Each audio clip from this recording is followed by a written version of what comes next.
You know, the 100-degree weather's got to be around the corner by now. We're at the end of July.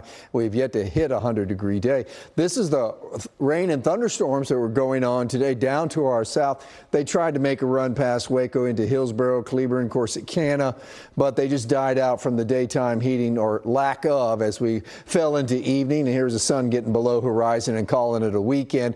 It was a beautiful look off to the west. 96 was the official high today. That was 1 degree below normal for this time of year and 10 degrees below the record for this date. 79 was the muggy overnight low, but we had some nice wind, as Steve was referring to. It was kind of a breeze today. Not expecting that much wind tomorrow, but we should have temperatures probably at 92 degrees or so by the noon hour, and we're going to fall into triple-digit highs starting then, and we're going to, or feel like, and by the time we get to 4 p.m., 104, feel like 105. This is heat advisory levels, and we do have a heat advisory out for both your Monday and your Tuesday.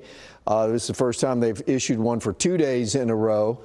It's not all of North Texas. You can see as you look out to the west, lower dew points will save the day for that. But anywhere from the Metroplex off to the east, you're going to have these dangerous feel-like temperatures at 105 to up to 107. The heat's going to be bad for a couple of days. In fact, for most of this week, because it's approaching from the east and then sitting right over the top of us on Thursday. But when it moves off to the west of us, it opens up the door for a weak front to come in and kind of change the weather pattern a little bit. But to get there, we're going to have to get through the hottest days we have had so far this year. 98 tomorrow, but the first triple-digit high forecast for the year on Tuesday and certainly on Wednesday.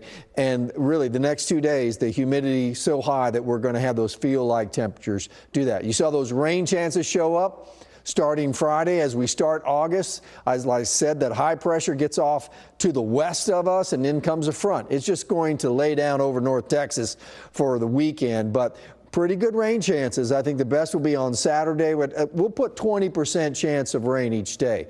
Real quick, I wanted to show you this. You see all the blues on Sunday and all the blues on Saturday. So what I'm saying is that every weekend day in July had below normal highs. So we caught a little bit of a break. But of course, we've only had 5 days of above normal temperatures, but we're going to get into a run of that. But you should know, when I look back the last 30 years, you know how many times, how many years we haven't had a 100-degree day by this date, by Tuesday?